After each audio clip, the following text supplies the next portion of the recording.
Levítico capítulo 17. Primera vez que enseño el libro de Levítico en Semana Santa. Pero realmente el pasaje es muy importante para nosotros. Y el versículo clave del capítulo 11, del capítulo 17 es el versículo 11. Y este capítulo y este versículo es importante porque no sé si ustedes han escuchado a veces a una persona que dice, no me gusta la Biblia, mucha sangre, muchos holocaustos, Cristo muriendo, los cristianos siempre hablando de la sangre de Cristo, Dios mandando a su gente matar a la gente, mucha sangre, no me gusta la Biblia, por eso. Justo hoy día nos toca el capítulo que nos explica algo de la sangre. ¿Y por qué es importante la sangre? Este capítulo realmente nos da 5 leyes, 5 mandamientos acerca de qué es lo que el pueblo judío, antes de Cristo, cómo ellos tienen que tratar con la sangre de los animales, etc. Hoy día no va a haber tiempo para explicar las 5 leyes, sí, pero vamos a ver las primeras 3. El versículo clave, versículo 11, dice, y es que la vida de todo ser está en la sangre. Yo les he dado a ustedes la sangre para que sobre el altar se haga expiación por ustedes. Por medio de la sangre misma se hace expiación por ustedes.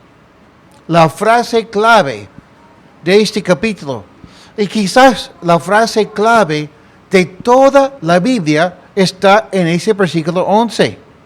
La vida de todo ser está en la sangre. Una frase muy importante, hay que entenderla, pero vamos a empezar hoy día con el primer versículo que dice, el Señor habló con Moisés y le dijo, habla con Aarón y sus hijos y con todo el pueblo de Israel. Y diles que esto es lo que yo, el Señor, les ordeno hacer. Todo israelita que dentro del campamento o fuera de él degüelle un buey, un cordero o una cabra, y no lo lleve a la entrada del tabernáculo de reunión para ofrecerlo al Señor como ofrenda delante de su tabernáculo, será culpable, pues ha derramado sangre, y por lo tanto ese hombre será eliminado de su pueblo, a fin de que los hijos de Israel traigan al Señor los sacrificios que ofrecen en medio del campo y los presenten al sacerdote a la entrada del tabernáculo de reunión, para que ellos ofrezcan sacrificios de paz al Señor. Esa es la primera ley en estos versículos. La segunda ley, versículos 6 y adelante, dice, el sacerdote rociará la sangre sobre el altar del Señor a la entrada del tabernáculo de reunión y quemará la grasa en olor grato en honor del Señor. Y nunca más ofrecerán sus sacrificios a esos demonios por los cuales se han prostituido. Este será un estatuto perpetuo para todos sus descendientes. También les dirás que todo israelita y todo extranjero que viva entre ustedes que ofrezca un holocausto o sacrificio y no lo lleve a la entrada del tabernáculo de reunión para ofrecérmelo, será también eliminado de su pueblo. Ok, la primera ley, versículos 1 al 5, ¿se han dado cuál es?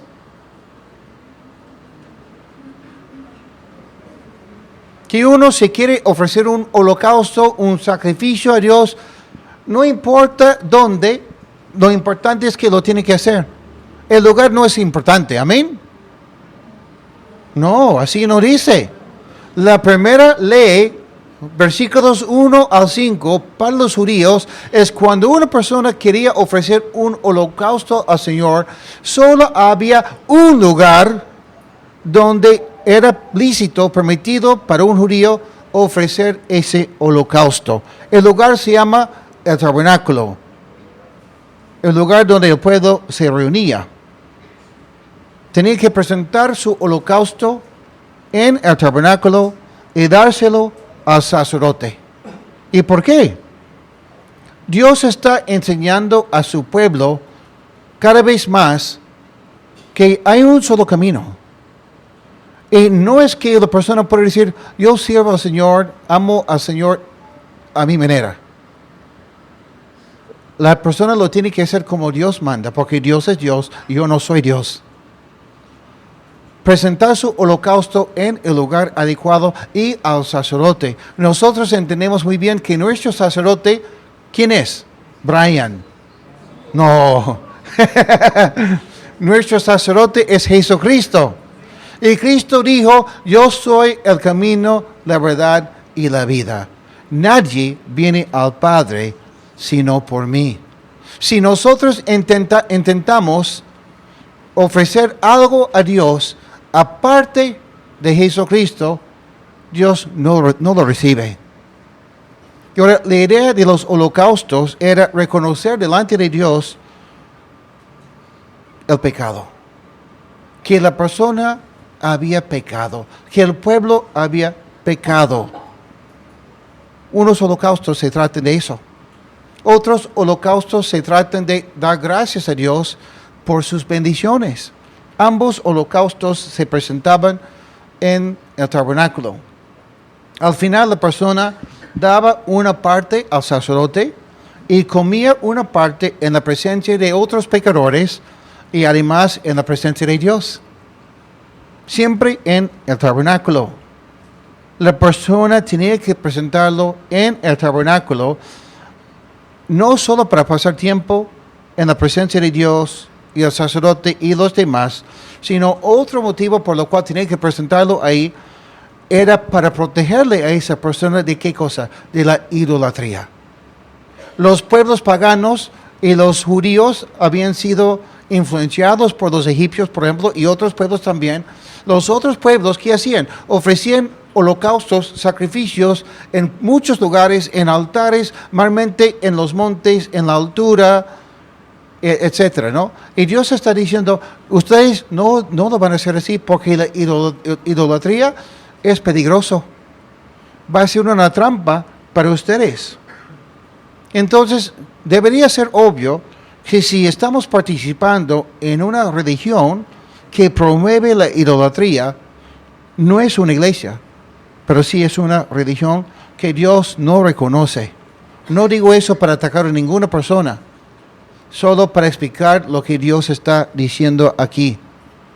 Es más, la Biblia nos enseña que las religiones son inspiradas por los demonios. ¿Cuántas veces escuchamos a la gente decir, bueno, todas las religiones son buenas?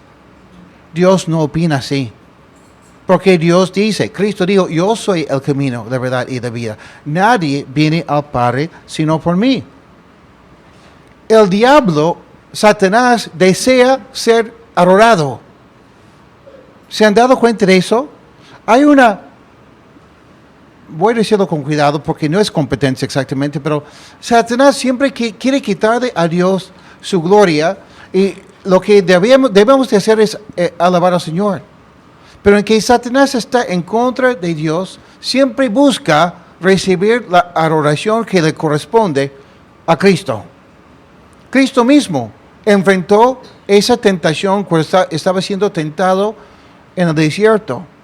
Mateo capítulo 4, versículo 9 dice, todo esto, dice Satanás, hablando con Cristo, dice, todo esto te daré, o sea, todo lo que Cristo veía, te daré si tú te arrodillas delante de mí y me adoras. Satanás quería que Cristo le adorara. Y si Cristo estaba siendo tentado con eso por Satanás, ¿cuánto más es una tentación para nosotros adorar a alguien o algo que no es Dios? En Deuteronomio capítulo 32 vemos que dice, pero Jesurún engordó y dio de coces, engordó, se llenó de grasa y abandonó al Dios que lo hizo. Menospreció a la roca de su salvación. ¿Quién es la roca de su salvación? Jesucristo es la roca de salvación.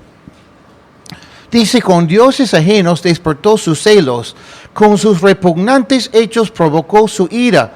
En vez de ofrecerle sacrificios a Dios, se los ofreció a los demonios, a dioses que nunca antes había conocido, a dioses nuevos venidos de cerca, a los que sus padres nunca antes adoraron. Satanás no solo quiere ser adorado, no solo quiere quitarnos el enfoque que debemos de tener puesto en Cristo, sino Satanás nos enseña doctrinas falsas. Y lo hace a través de demonios también. Primero de Timoteo, capítulo 4, el apóstol Pablo le dice a Timoteo, el Espíritu dice claramente que en los últimos tiempos algunos apostatarán de la fe y escucharán a espíritus engañadores y a doctrinas de demonios. Hay mucha gente hoy que dice que cree en Dios y ama a Dios, pero no quiere participar en una iglesia. ¿Y por qué creen eso? Porque es una doctrina del diablo. Hay muchas personas que dicen, yo alabo al Señor a mi manera. Está bien si ustedes ponen mucho énfasis en Cristo. Yo también amo a Cristo, pero también tengo ahí en mi casa esto, el otro. Pasamos por los parques de Surco, en casi, si no todos los parques, casi todos los parques, encontramos imágenes ahí.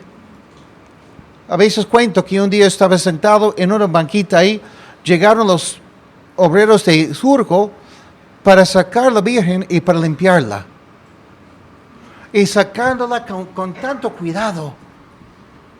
Y le digo al hombre, una pregunta, ¿usted cree en la Virgen? Por supuesto que sí. Así, ya. Una pregunta, ¿por qué la limpian? ¿No puede limpiarse? ¿Y por qué la sacan con tanto cuidado? ¿Están preocupados por si acaso si cae? Digo, Dios está vivo, no está muerto.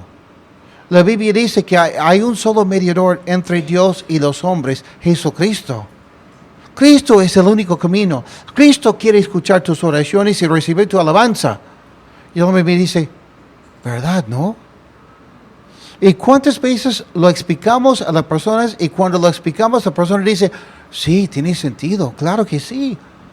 Y al día siguiente, ¿qué hacen? Lo mismo. ¿Y por qué hacen lo mismo? Porque es una influencia de los demonios. No estoy diciendo que la persona que lo hace está endemoniada. No estoy diciendo eso. Pero Satanás está engañando a esas personas. Qué importante entender lo que dice la Biblia. Por eso es importante participar en una iglesia bíblica. Hemos dicho que la palabra de Dios está diciendo que es importante alabar al Señor en el lugar adecuado. Y ahora, por si acaso, no estoy diciendo que ese es el único lugar aquí. No estoy diciendo eso. Pero cuando nos encontramos en un sitio donde nos enseñan la Biblia, entendemos que sí, ahí es bueno. ¿Y por qué es así? Porque Dios ha establecido a su iglesia.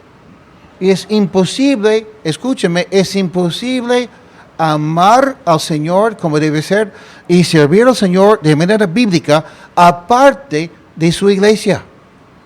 Es imposible. Dios desconoce el cristianismo que dice que podemos estar solo sirviendo al Señor. Y vamos a explicar por qué. Primero, porque terminamos alabando a los ídolos. Ay, pero Brian, yo entendía, yo no tengo ningún santito en mi casa, nada así. Yo no estoy en eso, yo no creo en los ídolos. ¿Estás seguro? Quizás en tu caso, el trabajo es tu ídolo. Lo más importante para ti es el trabajo, ganar tu platita. ¿Trabajar es malo? No. Ganar tu platita no es malo, pero cuando ese trabajo que tú tienes toma más importancia en tu vida que el Señor, ese trabajo llega a ser un ídolo para ti. Las cosas materiales, tu causa, ¿no? La política, eso es importante para mí. Entré a Facebook en la mañana y me sorprendió ver la cantidad de cristianos que al día de la resurrección están poniendo cosas de la política. ¡Wow! ¿No pueden descansar de eso ni un día para glorificar al Señor? Quizás en tu caso, tu ídolo no es la política, no es el trabajo, no es una imagen. Quizás son tus hijos o tu hijo. ¿Cuántas veces vemos algo que pasa en la vida de una mujer, una madre, ¿no? Su hijo se casa y la mujer, en vez de estar contenta, mi hijo se me fue, se casó con... ¡Ah! Ya no sé qué hacer con mi vida. Me he quedado sola. Una pregunta, ¿eres cristiana? Sí, pero ¿estás sola? ¿Y el Espíritu Santo? Yo entiendo que es duro cuando los hijos se van. Mi hijo está lejos. En agosto mi hija también se va. Los extraño. Pero mi vida está basada en Cristo. Cuando no estamos en una iglesia, terminamos desviados, confundidos a veces. Además, no tenemos la perspectiva correcta. Conversé con una chica hace 3 semanas y me dice, bueno, yo creo en Dios, pero no creo en las iglesias. Yo no quiero participar en una iglesia. Comprendo. Yo pensé igual hace años atrás. Pero ¿saben lo que dice la Biblia? Efesios capítulo 5 dice, esposos, amen a sus esposas, así como Cristo amó a la iglesia y se entregó a sí mismo por ella, para santificarla. Él la purificó en el lavamiento del agua por la palabra. El corazón de Cristo, escúcheme, Cristo murió por todos. Cristo dio su vida en la cruz por todo el mundo. Yo recuerdo hace 40 años, este año, creciendo, siempre escuchando de que Cristo amaba a todo el mundo, pero qué diferente, qué revelación cuando me di cuenta que Cristo no solamente amaba a todo el mundo, sino que me amaba a mí como persona. Que Él me estaba llamando a mí. Quería tener amistad conmigo, quería perdonarme, quería darme una vida nueva. Gracias, Cristo. Tú me estás llamando a mí como persona.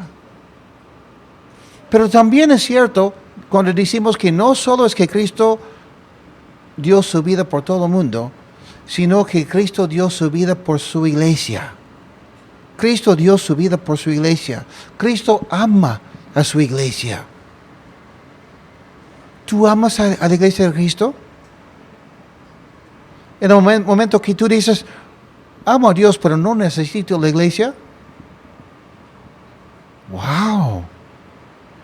Con razón que estás aquí hoy día. Dios quiere que tú sepas que tú tienes que amarme. Y amar a los hermanos. Honestamente, cuando realmente vemos lo que Dios hace a través de la iglesia cristiana, es hermoso. Las obras que Dios hace a través de su cuerpo. Además, dice que Cristo purificó en el lavamiento del agua por la palabra a su iglesia. Cuando estamos juntos, escuchando la palabra del Señor, no solo como personas, sino como iglesia, Dios nos está lavando, Dios nos está purificando. Y si no tenemos ese amor para la iglesia de Cristo, no amamos a Cristo. Porque Cristo ama a su iglesia. Dice la Biblia que la iglesia es la novia de Cristo. La novia de Cristo. ¿Quieres meterte en problemas? Hablas mal de la novia de un chico. Y vas a terminar con dolor en el cuerpo. ¿Por qué pensamos que podemos hablar mal de la novia de Cristo y no va a pasar nada? También es importante cuando conocemos a Cristo, reconocer que Cristo nunca nos llama a estar solos, sino participar, pertenecer a su cuerpo. Y Dios pone en la iglesia ciertas personas para apoyarnos. Efesios capítulo 4 dice, Él mismo constituyó a unos apóstoles, a otros profetas, a otros evangelistas, a otros pastores y maestros, a fin de perfeccionar a los santos para la obra del ministerio, para la edificación del cuerpo de Cristo, hasta que todos lleguemos a estar unidos por la fe y el conocimiento del Hijo de Dios, hasta que lleguemos a ser un hombre perfecto a la medida de la estatura de la plenitud de Cristo. ser parte de Cristo es ser parte de su cuerpo. Es someternos en un buen sentido al liderazgo que Dios ha puesto para guiarnos. Y ustedes ya me conocen. Yo no soy una persona que, procuro no manipular a nadie. No me interesa saber mucho de tu vida en un mal sentido. Tu vida es tuya. Pero sí hay una línea delgada en la cual, si Dios me ha levantado, ustedes tienen que hacer caso. Siempre y cuando yo estoy enseñando la palabra del Señor. Y por si acaso, yo lo practico. Yo estoy sometido a mi pastor y también me someto a la junta directiva de nuestra iglesia. Pero más importante es, entre nosotros, yo no soy el único líder. Hay otros también. Y lo más lindo es que un versículo clave de nuestra iglesia de este inicio ha sido 1 de Juan capítulo 1, versículo 7, que dice, pero si vivimos en la luz, como Él está en la luz, tenemos comunión unos con otros y la sangre de Jesús, su Hijo, nos limpia de todo pecado. Comunión es más que asistir. Comunión es participar. Cristo murió para santificarnos, para cambiarnos, y usa a los hermanos de la iglesia muchas veces para hacerlo. Y nos usa también en sus vidas de ellos. ¿Por qué? Porque según Romanos capítulo 12, tenemos diferentes dones. No poseo yo todos sus dones. Por eso, tu vida es importante para mí y para los demás. Romanos 12, versículo 6 dice, y ya que tenemos diferentes dones, según la gracia que nos ha sido dada, si tenemos el don de profecía, usémoslo conforme a la medida de la fe. Si tenemos el don de servicio, sirvamos. Si tenemos el don de la enseñanza, enseñemos.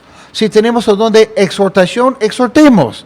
Si debemos repartir, hagámoslo con generosidad. Si nos toca presidir, hagámoslo con solicitud. Si debemos brindar ayuda, hagámoslo con alegría. O sea, somos un cuerpo y todos tenemos algo que podemos dar. Si tú no estás participando en la iglesia, ¿cómo usas los dones que Dios te ha dado? Si tú opinas y dices, yo alabo al Señor cuando voy a la playa, ¡qué bien! Pero una pregunta, ¿vas a usar tus dones espirituales en la playa? Si eres evangelista quizás, ¿no? Pero aquí vemos un ejemplo, la exhortación. ¿Alguien te va a exhortar en la playa? ¿Exhortarás a alguien en la playa? La exhortación es tan importante en nuestras vidas, ¿no? La exhortación es varias cosas. Número 1, tú eres hermano en Cristo, ¿no? Claro que sí, hermano. Sí, pues, hazlo. Toma un paso de fe. Te animo. Tú puedes seguir a Cristo. Vamos juntos. Esa es exhortación. Tú puedes hacerlo. ¿Cuántas veces necesitamos que una persona nos anime en nuestro caminar con Cristo? Número 1. Exhortación también significa, hermanita, por favor, piensa bien. ¿Qué estás haciendo? ¿Cuántas veces necesitamos que alguien nos exhorte en ese sentido? Todos tenemos un punto ciego en nuestra vida y necesitamos el apoyo de un hermano o una hermana. Pero no es que, ese es mi don, exhortar, y yo les doy duro. No, la exhortación es, sí, hermano, veo que tú necesitas un poco de apoyo. Yo te ofrezco mi apoyo. Yo voy a estar contigo. Vamos juntos. Esa es exhortación bíblica. ¿Y por qué? Porque cuando Cristo nos llama a su familia. Nos llama a su familia. La misma palabra de Dios nos exhorta, nos enseña. Anoche, terminando el servicio, sentado ahí en el comedor, una persona me dice, Brian, una pregunta. En un momento en la prédica sentí que no fuiste tú que estaba hablando, sino Dios, que Dios me estaba diciendo. Dice, ¿eso existe? Claro que sí. Y digo, felizmente muchas veces cuando Dios me usa así, ni sé que Dios me está usando así. Qué bueno, porque sería terrible, terrible para mí decir, lo que voy a decir, eso es para Edwin. Qué bueno que no es así, ¿no? Pero cuando estamos juntos y la palabra de Dios está siendo enseñada, Dios nos habla. Y no solo nos habla como personas, porque Dios es capaz de hablarnos como personas en nuestro tiempo devocional. Por supuesto que sí, eso es lo más importante en cuanto a nuestra persona. El tiempo que tú pasas a solas con Dios. Pero cuando estamos juntos y el pastor o cualquier hombre que está enseñando y nos enseña en manera así, es que Dios también nos está hablando como iglesia. No solo como personas, sino como iglesia. Entonces, creo que ya está claro, ¿no? La idea de ser un cristiano solitario, punto. No. La idea de ser un cristiano solitario no existe en la Biblia. Ya lo tenemos claro, amén. Es importante dar y recibir, utilizar los dones que Dios nos da en la congregación, someternos a la palabra de Dios y al liderazgo que hay en la iglesia, porque es peligroso estar solos y no es beneficioso ni para ti ni para mí. Terminamos también a veces con una visión muy pequeña o con errores doctrinales cuando no estamos juntos. Por eso dice Hebreos capítulo 10, no dejemos de congregarnos como es la costumbre de algunos, sino animémonos unos a otros y con más razón ahora que vemos que aquel día se acerca. Sí requiere sacrificio. Ay, Brian, tú no sabes que yo vivo lejos. Imagínense en el tiempo de la Biblia de los israelitas. Algunos vivían a una cuadra del tabernáculo. Ay, voy con mi holocausto, aquí estoy.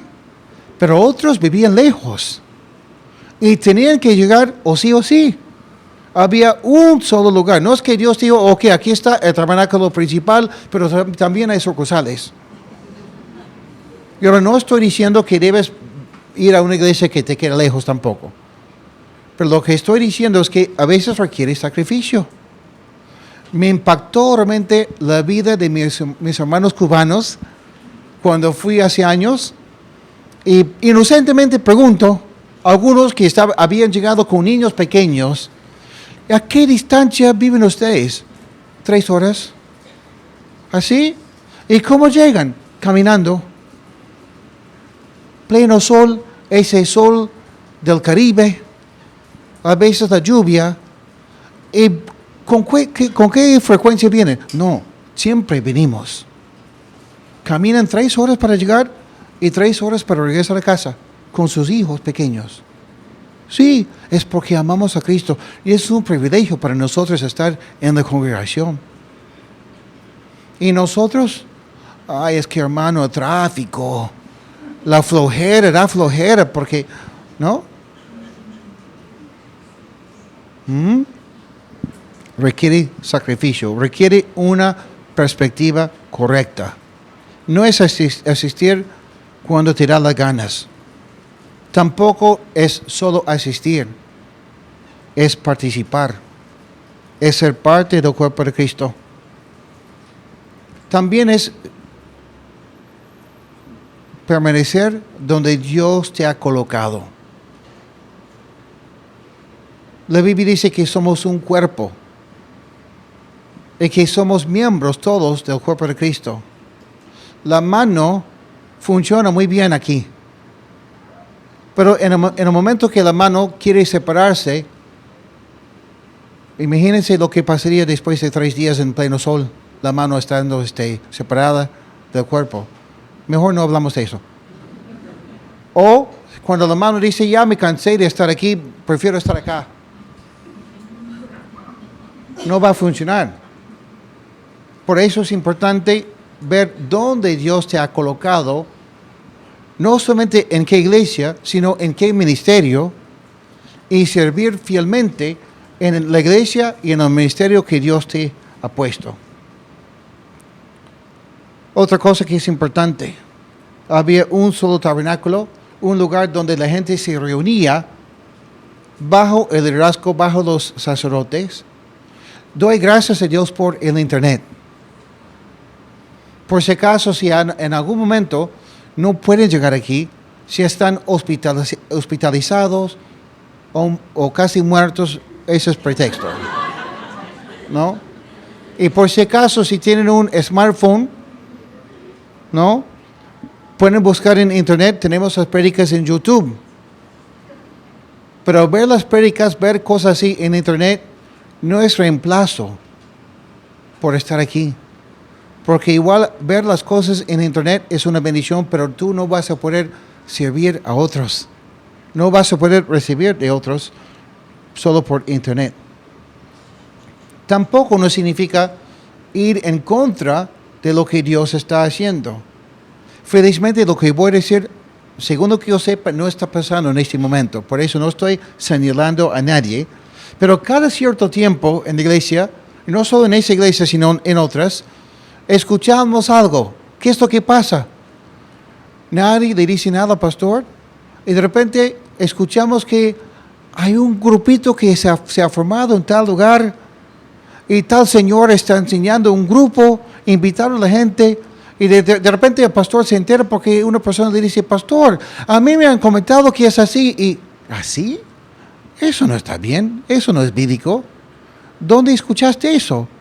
No, en la casa de la señora tal, que nos está invitando todos a su casa, día tal, a tal hora, y vamos, todos vamos. ¿Así? Yo no sabía. Esta persona que es autonombrada como líder y comienza a enseñar cosas raras.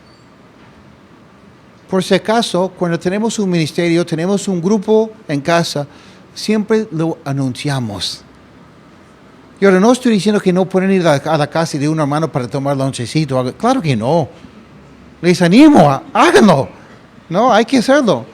Pero cuando es ya algo formal que alguien hace aparte de la iglesia, es peligroso. Ni siquiera el apóstol Pablo lo hizo.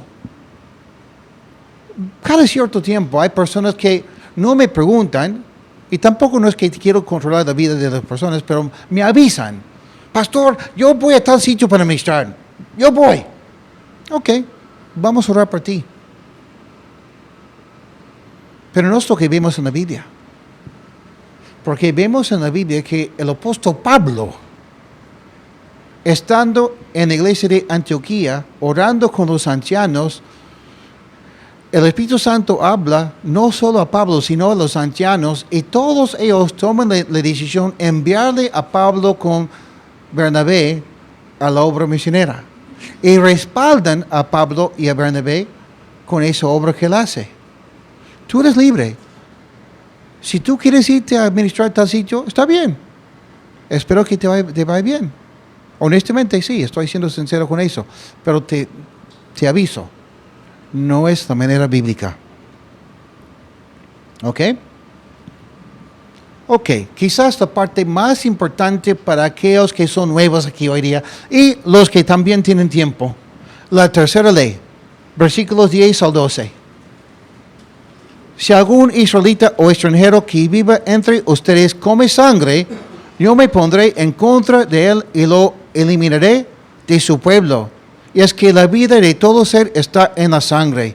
Yo les he dado a ustedes la sangre para que sobre el altar se haga expiación por ustedes. Por medio de la sangre misma se hace expiación por ustedes. Por lo tanto, digo ahora a los hijos de Israel, ninguno de ustedes ni ningún extranjero que viva entre ustedes comerá sangre. Brian, en la mañana comí mi sangrecita. Estoy mal. Además, a mí me gusta mi hamburguesa casi no cocida, jugosita. ¿Estoy mal? Primero, esa ley fue dada a los judíos en el Antiguo Testamento. No se aplica a nosotros en la forma física. En el libro de Hechos, Pedro recibe una visión de animales inmundos y Dios le dice, Pedro, mata y come. Y Pedro dice, ¿eso es un truco? ¿Es una prueba? Señor, jamás he comido algo inmundo. Y Dios le dice, no llames inmundo lo que yo he declarado puro. Está enseñando que las leyes en cuanto a la comida del Antiguo Testamento no se apliquen a nosotros. Hoy día, con toda libertad, comen su arroz con mariscos, su sangrecita, lo que desean. Amén. ¿No? Su chicharrón. Ya provoca, ¿no? Pero termina la prédica pronto porque queremos almorzar. Hay que recordar que en el tiempo del Antiguo Testamento la gente no tenía refri. La gente no tenía forma de preservar las cosas. Además, la gente no tenía conocimiento de los alimentos en cuanto a la sangre y cosas así. Entendemos que hasta el día de hoy, en cuanto a Cristo, tú puedes comer tu sangrecita. Y ahora, si es saludable o no, es otra cosa. ¿Cuántas personas hasta el día de hoy se enferman por comer cosas así? En la sangre muchas veces se encuentran muchas cosas. Y Dios quería proteger a su pueblo en el tiempo del Antiguo Testamento. Pero para nosotros hoy día, la frase clave es que la sangre es la vida. Cuando el corazón deja de funcionar, ¿qué pasa con la persona? La persona se muere. La persona que diga, bueno, el hígado está muy bien, por eso me enojo tanto.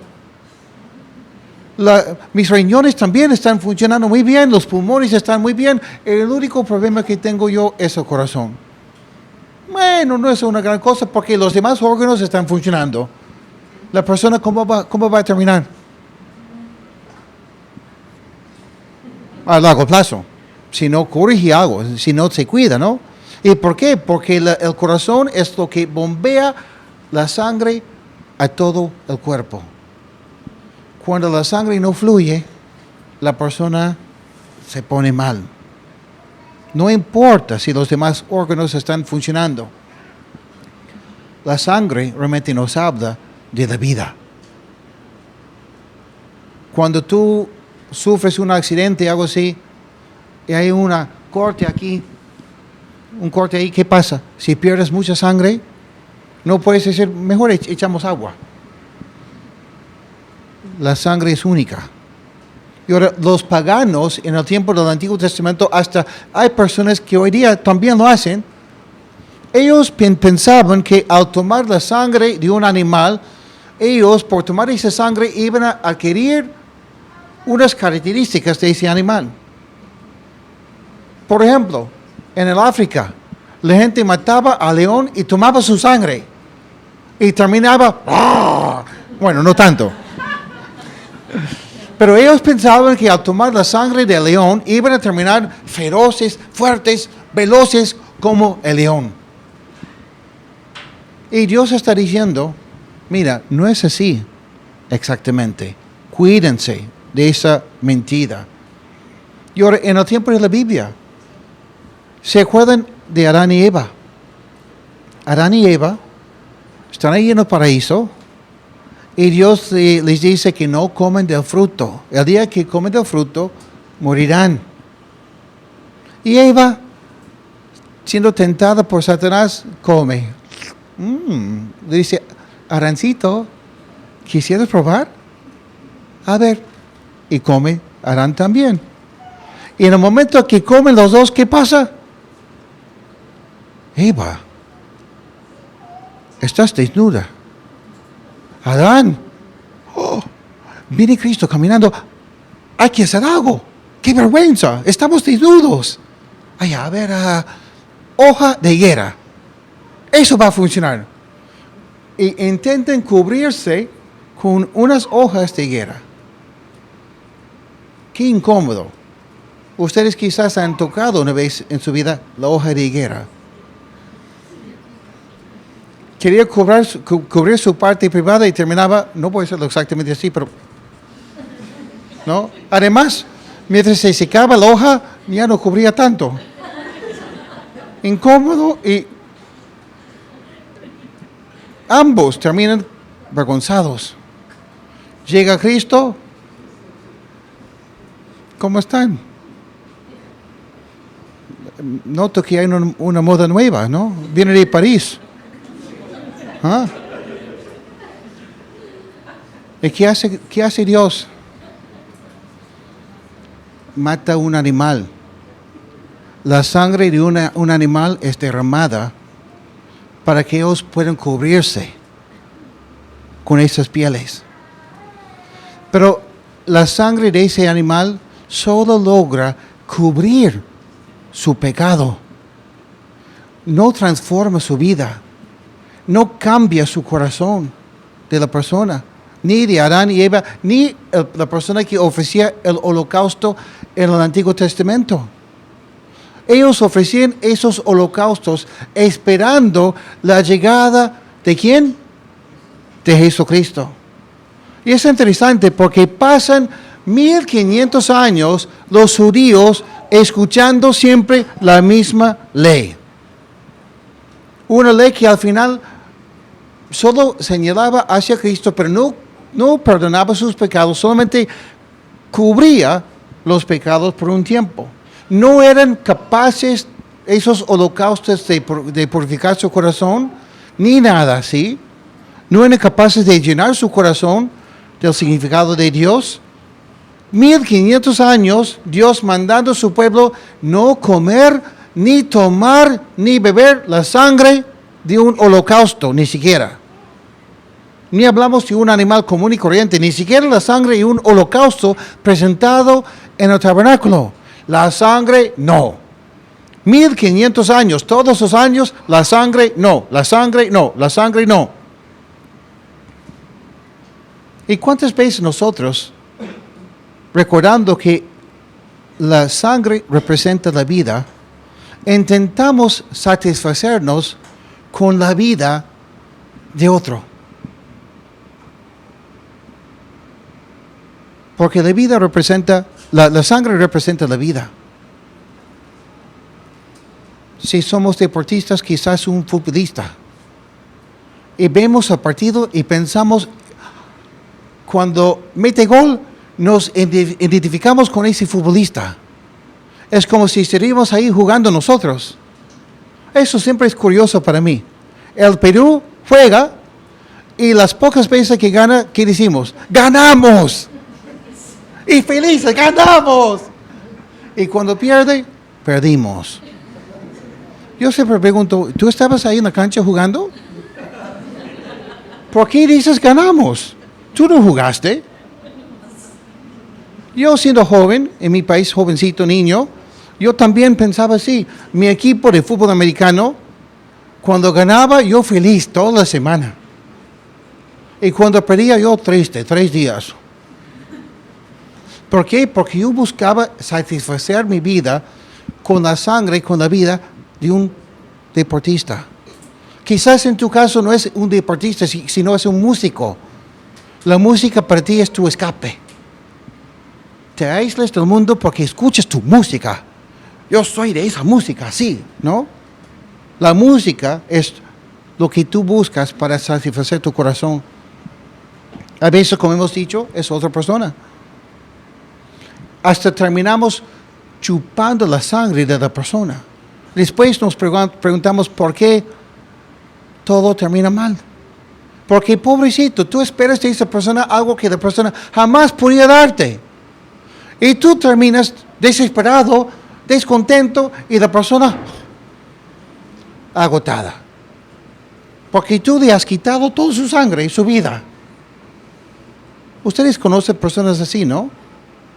Personas que te buscan y tú sabes que si tú hablas con esa persona no van a ser 3 minutos, sino 3 horas. Y no va a ser agradable, porque la persona con cada minuto te chupa más sangre. Es como un mosquito grande. Buscamos la felicidad en otras personas que no son capaces. Ni siquiera el ministerio en una iglesia te satisface. Y esas personas estaban ofreciendo sus holocaustos en el tabernáculo y Dios les dice, la sangre no. Repito, ¿cuántos años escuchando el pueblo de Dios, la sangre no? 1500 años. No comen ni beben la sangre. Llega Cristo. Juan capítulo 6. Dice, yo soy el pan vivo que descendió del cielo. Si alguno come de este pan, vivirá para siempre. Y el pan que yo daré es mi carne, la cual daré por la vida del mundo. Los judíos discutían entre sí y decían, ¿y cómo puede éste darnos a comer su carne? Jesús les dijo, de cierto les digo, si no comen la carne del Hijo del Hombre y beben su sangre, no tienen vida en ustedes. Yo me imagino que cuando los judíos escucharon, si no comen y no beben mi sangre, no tienen vida, que los judíos en ese momento dicen, ¿qué? Y algunos decían, ¿what?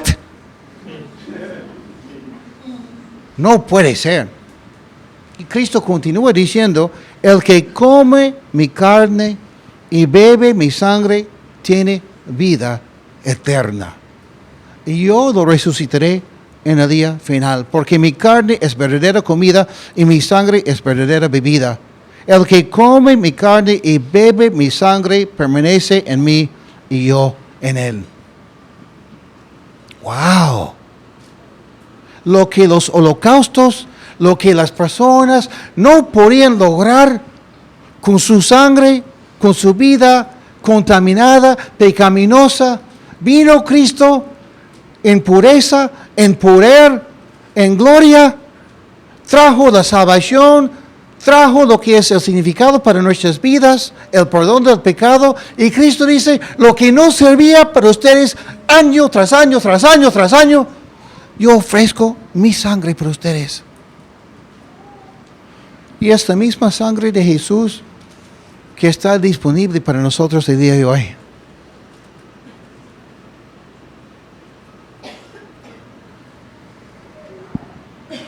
Por ser perfecto, Cristo resucitó. Por ser nuestro Salvador, dice que si creemos en Él, resucitaremos con Él también.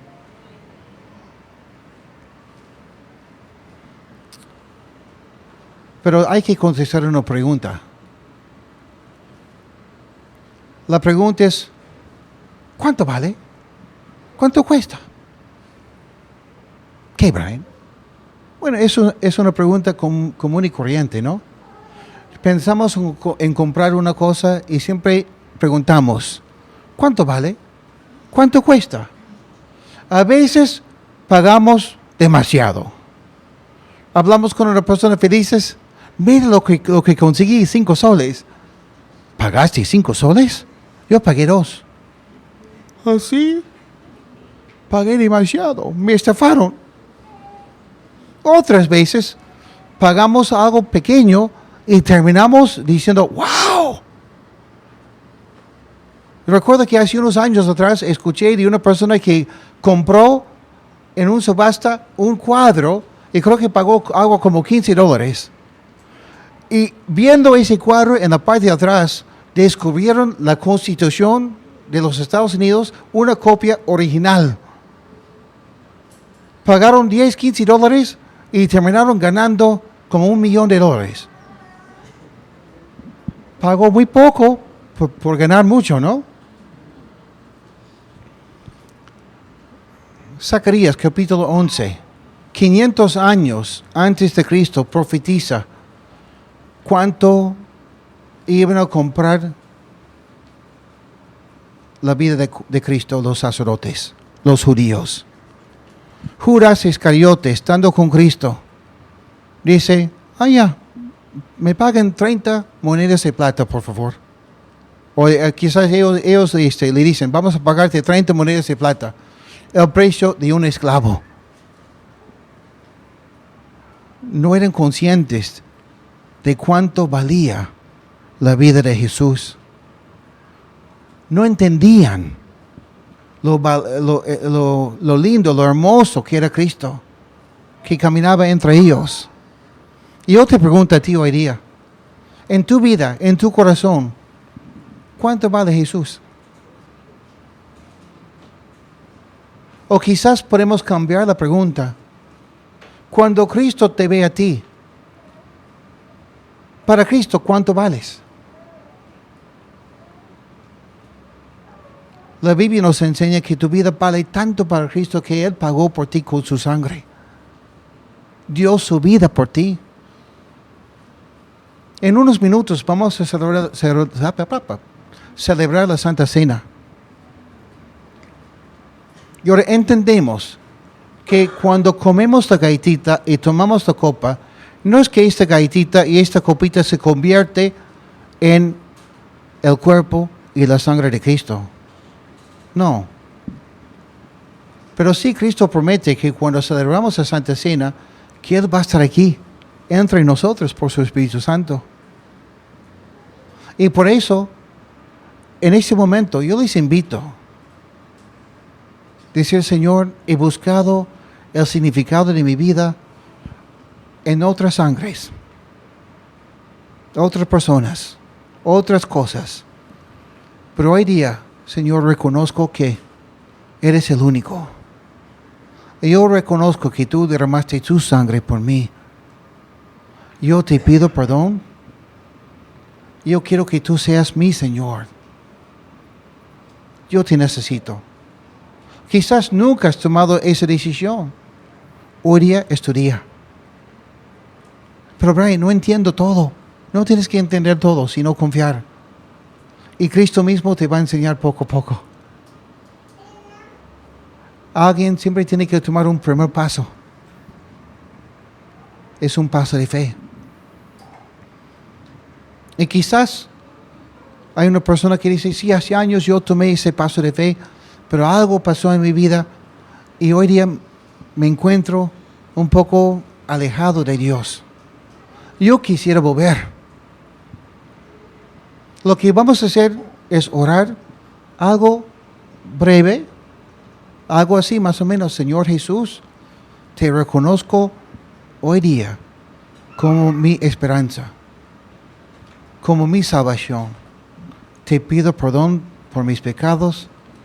Quiero que tú seas mi Señor.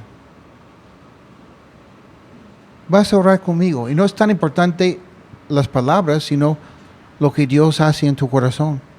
Pero yo quisiera preguntar, ¿hay una persona aquí hoy día que quisiera orar esa oración conmigo? Que tú dices, hoy día quiero conocer a Cristo. O hoy día quiero volver a los pies de Cristo. Si tú quieres orar conmigo, yo te invito a levantar la mano en este momento. ¿Hay alguien? Ok. ¿Alguien más? No te preocupes, no vamos a pedirte plata, sino... Ok, ¿hay otra persona? Muy bien. ¿Otra? Ok, muy bien. No veo en el comedor, pero si hay una persona o dos o tres en el comedor, también pueden orar conmigo. Oren por favor. Señor Jesús, gracias por este día. Gracias por traerme aquí. Te pido perdón. Quiero que seas mi Señor. Quiero amarte porque sé que me amas. Eres mi única esperanza. Tome el control de mi vida, Señor, en este momento. Gracias por tu muerte en la cruz por mí. Gracias por tu resurrección. Te entrego mi vida porque confío en ti. En el nombre de Jesús. Amén. Yo quiero felicitarlos. Si ustedes oraron conmigo,